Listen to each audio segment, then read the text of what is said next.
Hello guys, welcome to our YouTube channel. तो जैसा कि आपको पता है, हम लोग आपके लिए घर बैठे पढ़ाई का इनिशिएटिव शुरू किए हैं, जिसमें आप घर बैठे सारे के सारे सब्जेक्ट्स की पढ़ाई कर सकते हैं, वो भी हमारे चैनल पे। ठीक है, जैसा कि अगर आपको पता है कि हम 9th 10th 11th और 12th के सारे चैप्टर्स, सारे के सारे सब्जेक्ट के वीडियो अपलोड कर रहे हैं ताकि आप लोग घर बैठे पढ़ाई कर सकें। तो आज अभी आपने अगर चैनल को सब्सक्राइब नहीं किया है तो सब्सक्राइब करिए हमारे चैनल को, और बिना देर किए आज के चैप्टर को हम स्टार्ट करते हैं। जैसा कि आपको पता है कि आज का जो हमारा चैप्टर है वो क्या है, वो पूरी तरीके से बेस्ड है संविधान निर्माण के बारे में। इसके प्रीवियस वीडियोस आपको हमारे चैनल के डिस्क्रिप्शन लिंक में मिल जाएंगे, अगर वहां से आप देख सकते हैं। और अगर आपने नहीं देखा है तो कोई बात नहीं, यहाँ से भी स्टार्ट करते हो तो कुछ गलत नहीं होगा, ये बढ़िया ही है, यहाँ से भी एक नया टॉपिक ही है। ठीक है, आज हम लोग का टॉपिक है भारतीय भारतीय संविधान संविधान निर्माण। ठीक है, आज हम अपनी कहानी को यहां से शुरू करने वाले हैं, भारतीय संविधान निर्माण से। ठीक है, जैसा कि आप सभी को पता होगा कि हमारे देश में संविधान की बहुत ज्यादा आवश्यकता होती है, लेकिन अब हम पॉलिटिकल साइंस में नहीं, यानी राजनीति शास्त्र में नहीं, बल्कि राजनीति शास्त्र के अंदर इतिहास में गोता लगाएंगे। ठीक है, आपको पता है ना, आप अलग अलग सब्जेक्ट में अलग अलग पार्ट पढ़ते हो, तो वैसे ही राजनीतिक शास्त्र का एक छोटा सा अंश आपको देखने को मिलेगा अभी इस सेक्शन में। ठीक है, तो सबसे पहले आते हैं और हम स्टार्ट करते हैं ये पढ़ना कि भारतीय संविधान निर्माण की शुरुआत, या जो सोच थी कि भारत का खुद का एक संविधान होगा, यह कहां से शुरू हुई, यह कहां से शुरू हुई। ठीक है, तो इसकी सोच के ऊपर हम अगर हम बात करना शुरू करें तो पहले सबसे पहले ये कहा जाएगा कि भारत में पहले अंग्रेजों का गुलामी होने के वक्त, उस वक्त भारत के पास अपना कोई शासन व्यवस्था नहीं थी, अंग्रेजों की शासन व्यवस्था को फॉलो किया जाता था। वो जो कहते थे, उनकी जो शासन व्यवस्था होती थी, हमें उसे फॉलो करना होता था। ठीक है, तो असल मायने में हम 3-4 छोटे छोटे खंड बनाएंगे और उन खंडों को देखते हुए चलेंगे कि ये क्यों कितना जरूरी है। ठीक है, उनको भी लेते हुए चलेंगे हम अपने साथ। ठीक है, तो उसमें हम लोगों का जो भी प्रशासन व्यवस्था होती थी, या हमारे शासन के जो भी नियम होते थे, सब ब्रिटिश सरकार द्वारा निर्धारित किए जाते थे। और वो सारा का सारा निर्धारण ब्रिटिश सरकार इस हिसाब से करती थी कि आपके जो टर्म है, आपकी जो कंडीशन है, वो बढ़िया बनी रहे और हमारे देश का संचालन प्रॉपर तरीके से होता रहे। ठीक है, तो ये बात थी, सबसे कॉमन टर्म के तौर पर यही थॉट आती है सबके दिमाग में। लेकिन मजे की बात तो ये है कि इसमें 1 2 3 चीजें आपको ऐसी मिलेंगी जिनको आप देखोगे तो आपको बहुत फायदा होगा। सबसे पहला ये है कि जब भारतीय लोगों ने अंग्रेजों से अलग राज्य की मांग की, क्या कहा कि आप हमें आजाद दे दीजिए, आजाद मत करिए, आप हमें क्या दे दीजिए, स्वायत्तता दे दीजिए, जिसको स्वायत्तता स्वायत्तता ठीक है, स्वायत्तता दे दीजिए, स्वाधीनता आजादी नहीं, स्वायत्तता दे दीजिए। इसको अंग्रेजी में कहा जाता है डोमिनियन स्टेटस, डोमिनियन स्टेटस। ठीक है, डोमिनियन स्टेटस की मांग करी पहली बार हमारे भारत के लोगों ने। ठीक है, तो जब डोमिनियन स्टेटस की मांग हुई तो उस वक्त सरकार के सामने ये सवाल था कि लोगों को दिया जाए क्या, डोमिनियन स्टेटस का दर्जा भारत को दिया जाए, यानी जिसके अंदर भारत अंग्रेज सरकार का गुलाम रहेगा, बिल्कुल रहेगा, कोई अंतर नहीं। स्वायत्तता में होगा ये कि अंग्रेज सरकार का गुलाम तो रहेगा भारत, लेकिन भारत का शासन व्यवस्था कौन चलाएगा, भारत की जो शासन व्यवस्था है वो कौन चलाएगा, भारतीय लोग चलाएंगे। कौन चलाएंगे, भारतीय लोग, यानी भारत में रहकर भारत की शासन व्यवस्था हम लोग चलाएंगे। बहुत ही अच्छा सोच था, बहुत ही अच्छी इनिशिएटिव थी। इस इनिशिएटिव के दम पर भारत को आजाद कराया जा सकता था, बिल्कुल सही। लेकिन अंग्रेजों ने कहा, क्या आप इतने काबिल हो कि भारत की शासन व्यवस्था को संभाल लोगे।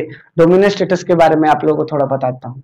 स्वायत्तता, वैसा शासन जिसमें जिसमें वर्चस्व वर्चस्व वर्चस्व प्रधान का हो, प्रधान का हो, और प्रधान का हो और संतुलन संतुलन स्थानीय स्थानीय हो।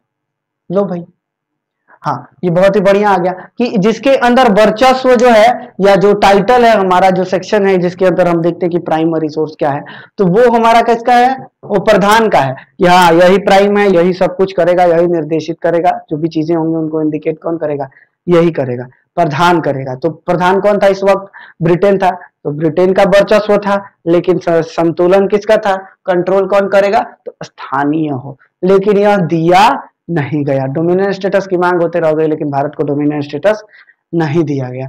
विदेशी सत्ता के खिलाफ हम बड़े बड़े आंदोलन करते रहे, लेकिन कोई फर्क नहीं पड़ा। 1927 में जब साइमन कमीशन आया भारत में 1928 में, तो उस वक्त भारतीय लोगों ने कड़ा विरोध किया। साइमन कमीशन के बारे में आप लोग जानते हैं, साइमन कमीशन क्या था? साइमन कमीशन एक ऐसा कमीशन था जो भारत में यह देखने आया था कि क्या भारत की शासन व्यवस्था अच्छी है, यह देखने आया था। अब आपको पता है कि चाहे कोई भी कमीशन रहे, अगर वो जांच करने आया है तो वह जांच करेगा निष्पक्ष तरीके से, कि ना, मतलब अच्छी तरीके से डिसीजन ले पाएगा। तो वैसे ही साइमन कमीशन भी भारत में आया था जांच करने के लिए, लेकिन लोगों को बुरा इस बात का लगा कि साइमन कमीशन में एक भी भारतीय नेता नहीं थे, और इसी वजह से लोगों ने इस पूरे के पूरे साइमन कमीशन का विरोध शुरू कर दिया। उसके बाद अंग्रेजों ने कहा अच्छा आपको क्या चाहिए, तो इन लोगों ने कहा डोमिनेंट स्टेटस, स्वायत्तता, आजादी मत दो, यही दो, पहले पहले यही दो, इसी से शुरुआत करें। 1928 में यही मांग की गई। उस वक्त ना, उस वक्त उन लोगों ने कहा अच्छा अगर आप लोग इतने काबिल हैं, अगर आप लोग इतने ही काबिल हैं, तो आप एक काम क्यों नहीं करते, आप एक काम क्यों नहीं करते, आप क्या करिए कि आप हमारे अपने लिए एक ऐसा संविधान बनाइए जो आपके देश के सभी वर्गों को एक्सेप्ट हो। एक ऐसा संविधान का प्रारूप रखिए, पूरा नहीं बनाना है, मत बनाइए, एक ऐसा ढांचा बनाइए जो सबको पसंद हो। यानी कि आप देख रहे हो संविधान निर्माण का जन्म कहां से हुआ, इस टर्म से हुआ। ये बहुत कम लोग बताते हैं कि स्वायत्तता से संविधान निर्माण का जन्म हुआ है। ठीक है, तो और 1928 में उनको चैलेंज दिया गया भारतीयों को कि अगर आप में दम है और हिम्मत है तो बना के दिखाइए। ठीक है, बना के दिखाने के बाद सामने भी आया कि हाँ यहाँ पर आया, और उसके लिए इसका जन्म कब से हुआ, 1928 से। अगर कोई पूछता है कि भारतीय संविधान का जन्म की अवधारणा कहां से आई, 1928 से। 1928 में ऐसा क्या हुआ, 1928 में आई नेहरू रिपोर्ट। नेहरू रिपोर्ट, इसके बारे में किसी को पता है? नेहरू रिपोर्ट, इसके बारे में किसी को पता है? नहीं पता है, कोई बात नहीं, पता नहीं भी होना चाहिए, वैसे उतना जरूरी नहीं था पहले, लेकिन अब है। मतलब 8 तक उतना जरूरी नहीं था, लेकिन 9th में अब जरूरी है। नेहरू रिपोर्ट क्या थी? नेहरू रिपोर्ट असल मायने में जवाहरलाल नेहरू की थी? बिल्कुल नहीं। नेहरू रिपोर्ट असल मायने में मोतीलाल नेहरू और कांग्रेस के कुछ बड़े नेताओं ने तैयार की थी। इस रिपोर्ट के अंदर यह लिखा गया था, यह निर्धारण किया गया था कि भारत का एक संविधान कैसा होगा। ठीक है, इसके बारे में बात कर ले तो यह लिख सकते हैं कि यह मोतीलाल नेहरू नेहरू एवं अन्य कांग्रेस कांग्रेस नेताओं की एक प्रारूप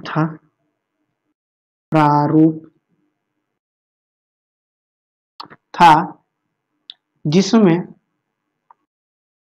जिसमें देश के लिए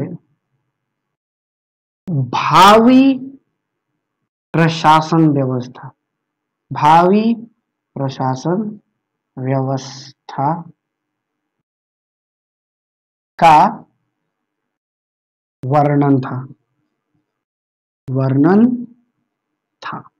ठीक है, ये सही है, ये इसमें कोई प्रॉब्लम नहीं है कि मोतीलाल नेहरू एवं अन्य बड़े नेताओं की, अन्य कांग्रेस के नेताओं की एक प्रारूप था जिसमें देश के लिए, मतलब देश के लिए भावी प्रशासन व्यवस्था रखी गई थी कि अगर देश में सरकार चलती है तो कैसी चलेगी, तो उसके हिसाब से इन लोगों ने डिसाइड किया था कि हाँ देश की सरकार कैसे चले, इस टाइप की चले, बढ़िया भी रहेगा, इस टाइप की शासन चलेगा तो इस टाइप की सरकार चलेगी तो हमारे लिए अच्छा रहेगा। इन लोगों ने उस चीज को एक्सेप्ट भी किया। ठीक है, बहुत बढ़िया तरीके से एक्सेप्टेंस आया यहाँ पर। अब मजे की बात ये होती है कि जब नेहरू सरकार ने, मोतीलाल नेहरू ने इस रिपोर्ट को बनाया तो यह बहुत फेमस हो गई। क्या हो गई? बहुत फेमस हो गई। लेकिन कांग्रेस के कुछ नेताओं ने इसको एक्सेप्ट किया, कुछ ने नामंजूर कर दिया। तो इन लोगों को जो चैलेंज दिया गया था वो चैलेंज इन लोगों ने पूरा कर दिया। लेकिन 1929 वर्ष बीत गया, 1930 वर्ष बीत गया, 1931 में लाहौर के अधिवेशन में यह निर्धारण किया गया कि कांग्रेस आने वाले संविधान को कैसे मेंटेन करेगा, और इसके लिए वो दोनों लोगों ने कुछ टर्म डिसाइड कर लिए थे। ठीक है, उन लोगों ने पहले ही 1931 में, सोचो कब, 1931 में भारत आजाद नहीं भी हुआ है तब भी इन लोगों ने कुछ चीजें डिसाइड कर ली थी। मैं यहाँ पर जो भी साल लिखता हूँ और उनसे रिलेटेड जो भी बात लिख रहा हूँ ना, वो बहुत ही महत्वपूर्ण है। 1931 लाहौर अधिवेशन, लाहौर अधिवेशन, लाहौर अधिवेशन, इसमें कौन कौन से कुछ बड़े बड़े टर्म की चर्चा हो चुकी थी। जैसे सबसे पहला सार्वभौमिक मताधिकार। ठीक है, सार्वभौमिक वयस्क मताधिकार। ठीक है, यह क्या होता है इस पे बात कर लेते हैं थोड़ा सा। ठीक है, इसमें ये टॉपिक आ चुके थे तो इसमें सबसे पहले लिख लेते हैं हम अपना सार्वभौमिक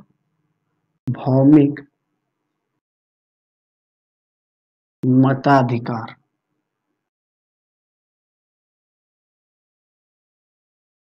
क्या?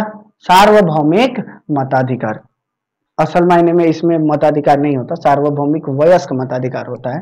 सार्वभौमिक मताधिकार हो जाएगा तो वो अलग हो जाएगा, वयस्क मताधिकार। यह भारत के लिए यह सोचा गया था। वैसे सार्वभौमिक मताधिकार भी पाया जाता है, लेकिन भारत के लिए सार्वभौमिक वयस्क मताधिकार की घोषणा की गई थी। यह क्या होता है? इसको हम लोग कहते हैं अंग्रेजी में universal adult franchise. Universal adult franchise, इसके अंदर होता क्या है? इसके अंदर यह निर्धारण किया जाता है कि भारत की प्रशासनिक व्यवस्था कैसी होगी। नहीं, इसके अंदर भारत के प्रत्येक व्यक्ति को वयस्क हो जाने पर, कब? वयस्क हो जाने पर वोट देने का अधिकार दिया जाता है, और उसे ही क्या कहा जाता है? सार्वभौमिक वयस्क मताधिकार। ठीक है, क्या कहते हैं? सार्वभौमिक वयस्क मताधिकार। इसके बारे में बात करें तो क्या क्या लिख सकते हैं? सबसे पहले तो आप यह लिख सकते हो कि हर वयस्क व्यक्ति को, हर वयस्क व्यक्ति को मत देने का अधिकार होता है, देने का अधिकार होता है। हर वयस्क व्यक्ति को मत देने का अधिकार होता है। जो भी बड़ा बुजुर्ग हो गया ना, उसको मत देने का अधिकार होगा ही, हमेशा। यह माना ही गया है, लिख दिया गया था भारत के संविधान में। ठीक है, अब वयस्क कब होता है आदमी? तो वयस्कता के लिए अलग अलग देशों में अलग अलग एज रखी गई है। भारत ने इसको पहले 25 रखा था। सोचो, 25 वर्ष की आयु के बाद आप वोट दे सकते हो। फिर इसको कम किया गया, 21 किया गया, और अभी तो 18 है। ठीक है, लेकिन कुछ देश जैसे जापान इत्यादि में वयस्क मताधिकार बहुत ही ऊपर है। आज भी 21 साल से कम के युवा वहां मताधिकार नहीं दे सकते, लेकिन अमेरिका जैसे कंट्री में 16 साल भी मताधिकार के लिए परफेक्ट आयु है। स्वीडन 16 साल परफेक्ट मताधिकार के लिए आयु है। ऐसे करके कई सारे देश हैं जिसके पास सार्वभौमिक वयस्क मताधिकार है। ठीक है, आप सोचो, आज ये देश सब देश अपनाया है, मतलब आज सार्वभौमिक मताधिकार सभी देशों ने अपनाया है, लेकिन उससे पहले ही भारत में यह अपना लिया गया था और इसके बारे में चर्चा हो चुकी थी कि सार्वभौमिक मताधिकार कैसा होगा, इसके अंदर कौन कौन सी बातें होंगी, किस टाइप से लोगों को वोट देने का अधिकार होगा, ये सभी टॉपिक पहले ही भारत में चर्चित किए जा चुके थे। तो आप इमेजिन करो हम लोग कितने भयंकर तरीके से प्रोग्रेस में थे, आगे थे, फ्यूचर में थे, बोलेंगे तो हमको कोई गलत नहीं लगेगा कि फ्यूचर में थे हम लोग। कैन यू इमेजिन, कितनी बड़ी बात थी। अब ये था, इसके अलावा यहाँ पर स्वतंत्रता और समानता का अधिकार भी बात हो गई थी। यानी हम आजाद होंगे ना तो हम अपने नागरिकों को आजाद रहने का अधिकार देंगे। हम अपने नागरिकों को यह अधिकार देंगे कि वह अपनी मर्जी से आजाद रह सकते हैं और उनको कुछ कुछ आजादी देंगे, जैसे बोलने की आजादी, रहने की आजादी, हमारे देश में कहीं भी आने जाने की आजादी, और उसी को क्या नाम देंगे, स्वतंत्रता का अधिकार। यानी कि रहने का स्वतंत्रता, देश में आने जाने की स्वतंत्रता, बोलने की स्वतंत्रता। सोचो पुराने जमाने में उतने प्रोग्रेसिव लोग कैसे होते थे और उतना अच्छा सोच, उतनी अच्छी थॉट ये लोग कहां से ले आए थे। तो कैन यू इमेजिन कितना बढ़िया तरीके से पर्सपेक्टिव चल रहा था, यहाँ पे पूरी पूरी थॉट चल रही थी। अब 1931 तक इसको याद रखिएगा। लेकिन मजा तो तब आता है जब 1928 की आई साइमन कमीशन वापस जाती है और सरकार 1931, 32, 33, 34 रोककर 1935 में भारत के लिए एक दस्ता भेजती है, एक संविधान का प्रारूप भेजती है, ठीक है। और उसको ही हम अभी देखेंगे। इसमें तो कोई प्रॉब्लम नहीं रही होगी 1928 और 1931 में, ठीक है। अगले दस्ते की तरफ हम बढ़ते हैं कि अगला दस्तावेज जो आया था वो 1931 में नहीं 1935 में आया था, तो उसमें क्या बातें थी। तो चलो देखते हैं। 1935 क्या था, इस साल आया भारत शासन अधिनियम।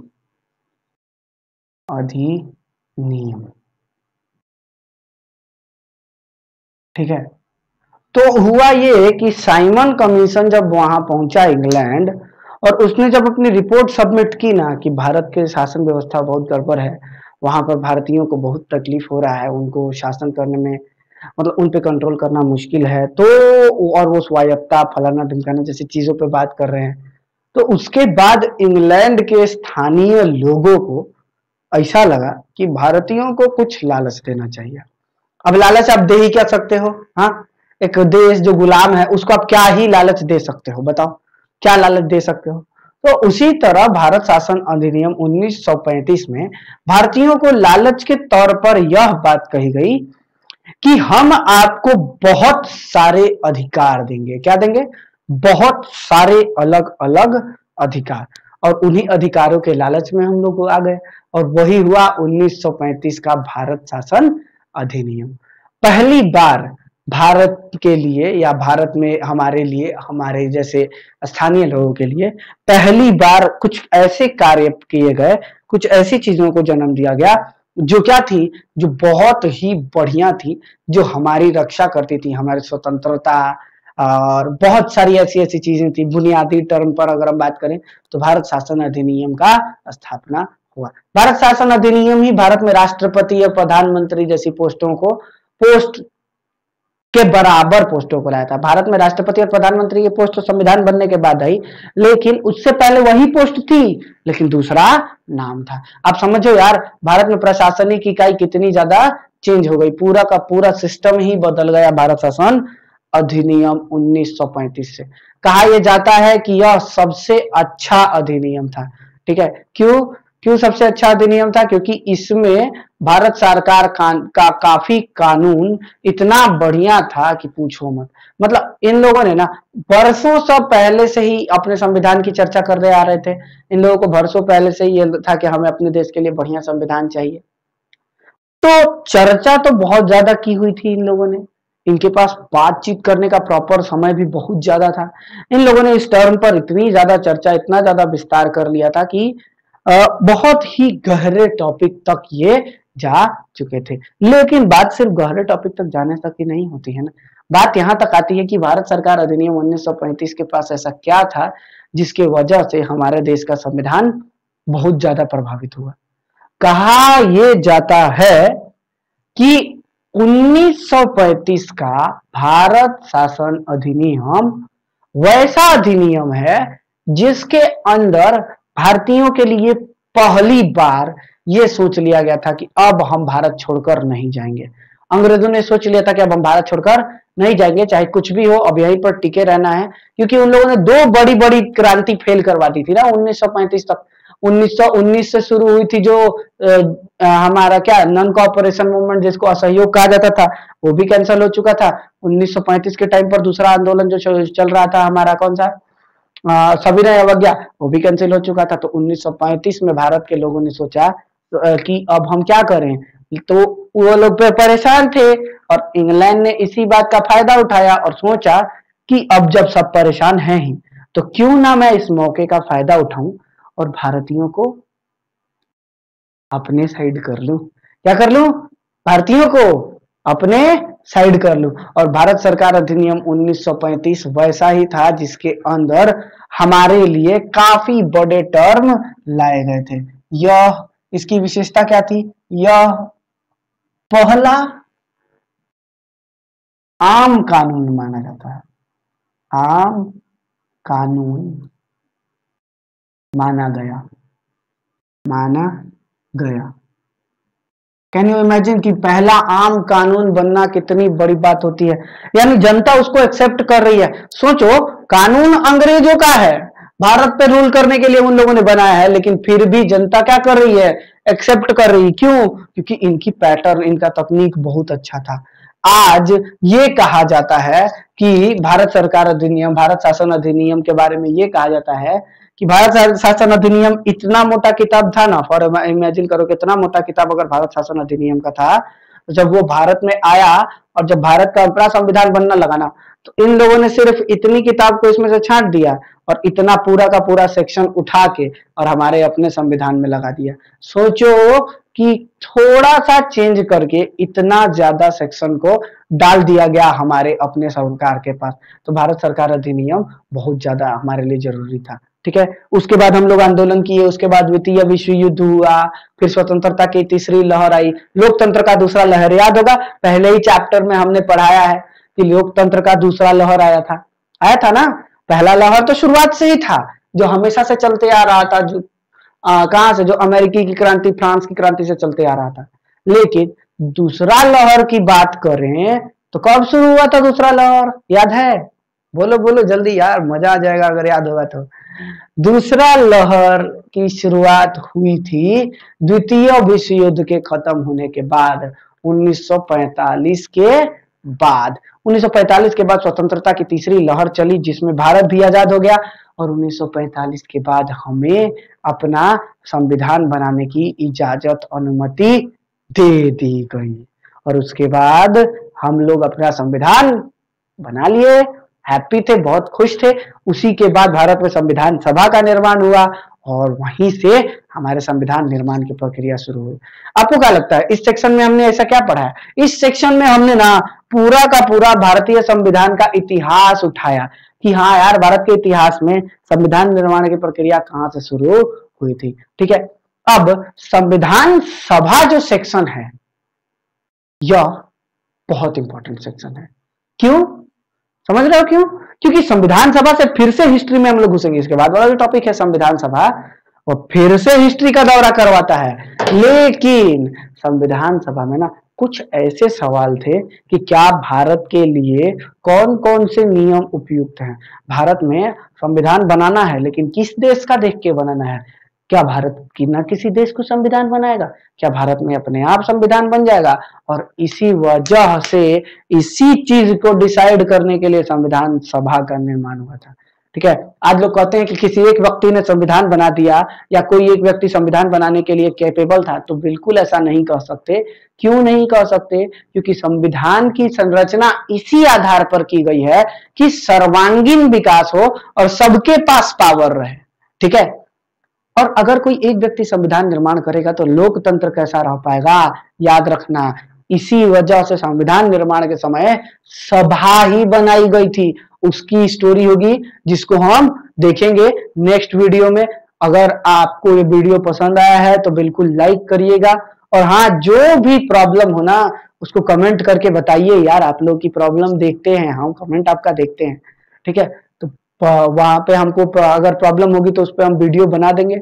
और हाँ, अगर आपने अभी तक चैनल को सब्सक्राइब नहीं किया है तो यार क्यों कर रहे हो ऐसा, सब्सक्राइब करो हमारे चैनल को यार, बहुत ज्यादा करीब आ गए हैं हम लोग। बताओ यार, आप लोगों के लिए इतना कंटेंट बना रहे हैं और आप लोग सब्सक्राइब नहीं कर रहे हो, अच्छा नहीं लगता है। सब्सक्राइब करिए, बेल आइकन को दबाइए, और मिलते हैं नेक्स्ट वीडियो में। तब तक घर पर रहो, पढ़ते रहो, सुरक्षित रहो। अलविदा।